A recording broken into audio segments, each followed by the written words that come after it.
ये है आज की आधुनिक अयोध्या। तो चलिए इसे गहराई से जानने की शुरुआत करते हैं। बस अड्डा। राम मंदिर से 7 किलोमीटर की दूरी पर 14 बीघा जमीन पर 219 करोड़ की लागत से लखनऊ हाईवे पर नया बस अड्डा बनकर तैयार है। Railway station. मंदिर से 1 किलोमीटर की दूरी पर 240 करोड़ रुपए में नया रेलवे स्टेशन डिजाइन किया गया है। भविष्य में अयोध्या से दिल्ली, मुंबई, चेन्नई, बेंगलोर, पुणे, कोलकाता, नागपुर, लखनऊ और जम्मू जैसे शहरों के लिए विशेष रेलगाड़ियां चलाई जाएंगी। हवाई अड्डा। 1450 करोड़ रुपए में लगभग 1300 बीघे में फैला हुआ प्रयागराज हाईवे पर नाके के पास बनाया गया है नया एयरपोर्ट। यहाँ से राम मंदिर की दूरी सिर्फ 12 किलोमीटर है। भविष्य में कई बड़े महानगरों के लिए सीधे उड़ानें उपलब्ध होंगी। घाघरा जलमार्ग। अगर आपके पास अपनी खुद की मोटर बोट है तो छपरा से घाघरा यानी सरयू नदी की सैर करते हुए लगभग 300 किलोमीटर नदी में चलकर भी अयोध्या पहुंच सकते हैं। भविष्य में इस रूट के लिए भी मोटर बोट चलाए जाने का प्रस्ताव है। राम मंदिर। अयोध्या के राम मंदिर की कुल कीमत है 1800 करोड़। पूरी तरह बन जाने के बाद अयोध्या का मुख्य आकर्षण होगा। राजस्थान के मशहूर मकराना के पत्थरों से आकार लेते इस मंदिर की अनुमानित उम्र होगी लगभग 1000 साल। 22 जनवरी को पहली मंजिल का उद्घाटन होगा, जिसमें राम की बाल्यावस्था की मूर्ति रखी जाएगी। बाकी की 2 मंजिलों का कार्य चलता रहेगा। खजुराहो के मंदिरों की नागर शैली के आधार पर इसे तराशा जा रहा है। मंदिर का कुल क्षेत्रफल 156 एकड़ या 251 बीघा है। हनुमानगढ़ी। राम मंदिर से लगभग 800 मीटर की दूरी पर स्थित है हनुमानगढ़ी। मंदिर के आवासीय परिसर को मिलाकर यह लगभग 52 बीघे में फैला हुआ है। मंदिर की 76 सीढ़ियां चढ़कर हनुमान जी के दर्शन के बाद ही राम मंदिर में जाने का विधान है। यह मंदिर अयोध्या शहर के ठीक बीच में एक ऊंचे टीले पर बना है। शहर की तरफ आने वाले आक्रमणकारियों के आने की सूचना यहीं से प्राप्त करके अयोध्या के राजा तक भेजी जाती थी। इतिहासकारों के अनुसार जितनी बार भी अयोध्या पर आक्रमण हुआ उतनी बार इस मंदिर को भी विध्वंस झेलना पड़ा। हालांकि सन्यासियों ने हर बार इस मंदिर को फिर से खड़ा किया। आज ये मंदिर रामानंद संप्रदाय और निर्वाणी अखाड़े के अधीन है। राम की पेड़ी। अयोध्या को सरयू नदी की भयंकर बाढ़ से बचाने के लिए इस बांध का निर्माण किया गया था, जिस पर श्रद्धालुओं के स्नान के लिए कई घाट बना दिए गए थे। इतिहासकारों के अनुसार जितनी बार भी बांध टूटता था, सरयू का पानी अयोध्या की गलियों में घुस आया करता था। इसी बाढ़ से बचने के लिए पूरे अयोध्या में जगह जगह पर ऊंचे टीले बनाए गए थे, जैसे राम टीला, हनुमान टीला, लक्ष्मण टीला। आज ये बांध अयोध्या का मुख्य पर्यटन स्थल बन चुका है। हर दीपावली पर यहाँ लाखों दिए जलाकर रामायण की उस घटना को उत्सव के रूप में मनाया जाता है जब श्री राम अयोध्या वापस लौटे थे। अयोध्या के कई बार उजड़ने के पीछे एक कारण इस नदी को भी माना जाता है। हालांकि इसी नदी की वजह से यहाँ पर गन्ने की खेती बड़े स्तर पर की जाती है। लता मंगेशकर चौराहा। नया घाट और बस स्टैंड के पास ही अयोध्या का मुख्य चौराहा 6.7 करोड़ रुपए में बनकर तैयार हुआ है। पद्मश्री से सम्मानित राम सुथार जी ने 2 माह के कठिन परिश्रम के बाद इस 40 फीट लंबी वीणा को आकार दिया। 14 टन की इस वीणा को लता जी के स्मृति चिन्ह के रूप में यहाँ पर लगाया गया है। इसीलिए इसका नाम नया घाट चौराहे से बदलकर लता मंगेशकर चौराहा कर दिया गया है। धर्मपथ। नया घाट से कुछ पहले सड़क के दोनों तरफ 30 फीट ऊंचे 40 सूर्य स्तंभ लगाए गए हैं, जिसे धर्मपथ का नाम दिया गया है, जो श्री राम के राजकुल सूर्यवंश का प्रतीक है।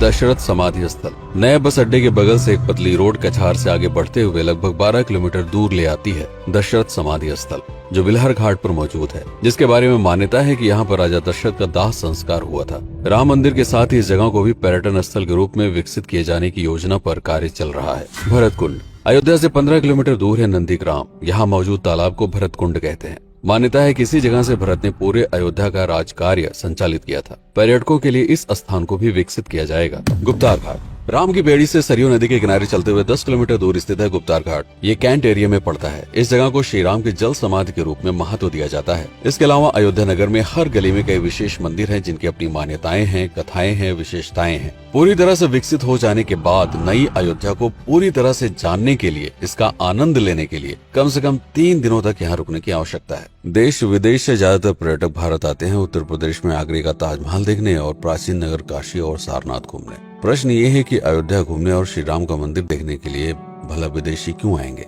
और इसका कारण है भारत में लिखी गई राम कथा की सबसे पहली और प्राचीन पुस्तक रामायण। भारत में रामायण के अलावा कंबोडिया में रीमकेर, थाईलैंड में रामकियन, जो कि वहाँ की राष्ट्रीय पुस्तक है, इंडोनेशिया में ककनिक, नेपाल में भानुभक्त रामायण जैसी पुस्तकों में वाल्मीकि की रामकथा से प्रेरणा लेकर इसे अपने अपने देश की संस्कृत के हिसाब से फिर से लिखा गया है।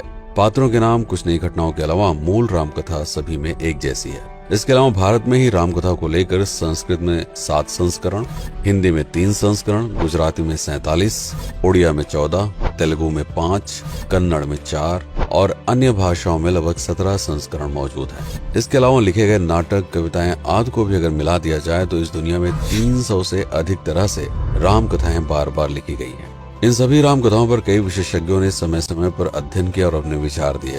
Father Camille Bulcke, Hermann Jacobi, Wendy Doniger, Edward अल खरर, Alf Hiltebeitel, Paula Richman, Aubrey Menon, Ramesh Menon, Radha Vishwanath, Shantanu Gupta, Meenakshi Jain, Lala Sitaram, Swami Gyanananda Saraswati जैसे कई लोगों ने समय समय पर राम कथा को लेकर गहन शोध किया और इसमें छिपे हुए मूल कथा के साथ ही इसके इतिहास को समझने का प्रयास भी किया। राम कथा थी कौशल प्रदेश के द्वारा किष्किंधा और लंका पर विजय प्राप्त करने की पहली बार एक अखंड भारत के निर्माण की। रामायण महत्वपूर्ण इसलिए हो जाता है क्योंकि ये अखंड भारत युद्ध से अधिक व्यक्ति के आदर्शों, सूझबूझ, मित्रता जैसे गुणों से स्थापित हुआ। रामायण एक ऐसा डॉक्यूमेंट है जो ये समझाता है कि भारत पहली बार एक कैसे हुआ। इसलिए ये गाथा न तो कभी भुलाई जा सकती है और न ही कभी मिटाई जा सकती है। और आज की अयोध्या उसे अखंड भारत का एक प्रतीक है, अपनी संपन्नता के कारण जिसने समय समय पर बाहरी आक्रमणकारियों का भी सामना किया। अयोध्या की इसी संपन्नता ने यहाँ पर मुगलों को भी आकर्षित किया। महात्मा बुद्ध भी यहाँ पर रुके, सिखों के गुरु साहब भी आए और जैन धर्म के तीर्थंकर भी। सिर्फ आए ही नहीं बल्कि उनके अनुयायी यहीं पर बसते चले गए। अयोध्या कितनी बार बसी, कितनी बार उजड़ी, इसके बारे में बहुत अधिक प्रमाण उपलब्ध नहीं है। सूर्यवंश के पतन के साथ ही अयोध्या का भी पतन होता रहा। बीच में कई सौ सालों तक अयोध्या मानो विलुप्त सी हो गई। इसका कारण क्या था, इसका कोई प्रमाण नहीं है। अयोध्या को फिर से खोजकर उसे स्थापित करने में बार बार राजा विक्रमादित्य का नाम आता है, लेकिन विक्रमादित्य एक उपाधि है जिसे कई राजाओं को दिया गया था। तो ये कहना मुश्किल है कि किस कालखंड के कौन से राजा ने ये कार्य किया। कुछ विशेषज्ञों का मत है कि यह काम उज्जैन के राजा विक्रमादित्य ने किया होगा। नंद वंश, मौर्य वंश, शुंग वंश, गुप्त वंश आदि के साम्राज्य में भी अयोध्या का वर्णन प्राप्त होता है। सबसे बड़ा विध्वंस हुआ 1527 के आसपास बाबर के कार्यकाल में, जब राम मंदिर को ध्वस्त कर बाबरी मस्जिद स्थापित की गई। सन 1722 में बंगाल के नवाब अली वर्दी खान ने व्यापार के नजरिए से राम मंदिर से कुछ किलोमीटर की दूरी पर एक नया शहर बसाने की शुरुआत की। 1730 में अवध के पहले नवाब सादत अली खान ने इसका नामकरण किया फैजाबाद। इन्हीं के उत्तराधिकारी सुजाउद्दौला ने इसे अवध की राजधानी बनाई। 1775 में अवध के चौथे नवाब असफुद्दौला ने फैजाबाद की जगह लखनऊ को अवध की राजधानी घोषित की। रावण अहंकार का प्रतीक और श्री राम विनम्रता के सूचक। सत्ता में आने के बाद हर व्यक्ति को यह बात हमेशा ध्यान में रखनी चाहिए, सिर्फ रंग रोगन और पत्थर लगवाने से राम राज्य नहीं आएगा, बल्कि जिस दिन स्कूल, अस्पताल और सरकारी संस्थानों से भ्रष्टाचार खत्म होगा, लोगों का मुफ्त इलाज और अपनी भाषा में उच्च शिक्षा उपलब्ध होगी, उस दिन भारत उस पायदान पर खड़ा होगा जहां कभी हम हुआ करते थे। रामायण अहंकार पर विनम्रता की विजय है। अयोध्या को अगर पर्यटन स्थल का केंद्र बनाना है तो इस आधार पर बसाना होगा, राम राज्य लाना होगा, राजनीति नहीं। यदि इस वीडियो में कोई त्रुटि हुई हो तो उसके लिए क्षमा करें। वीडियो पर समय बिताने के लिए आपका बहुत बहुत धन्यवाद। मैं हूं पीके सिंह और आप देख रहे हैं प्रतापगढ़ हब। जय श्री राम, जय अवध, जय भारत।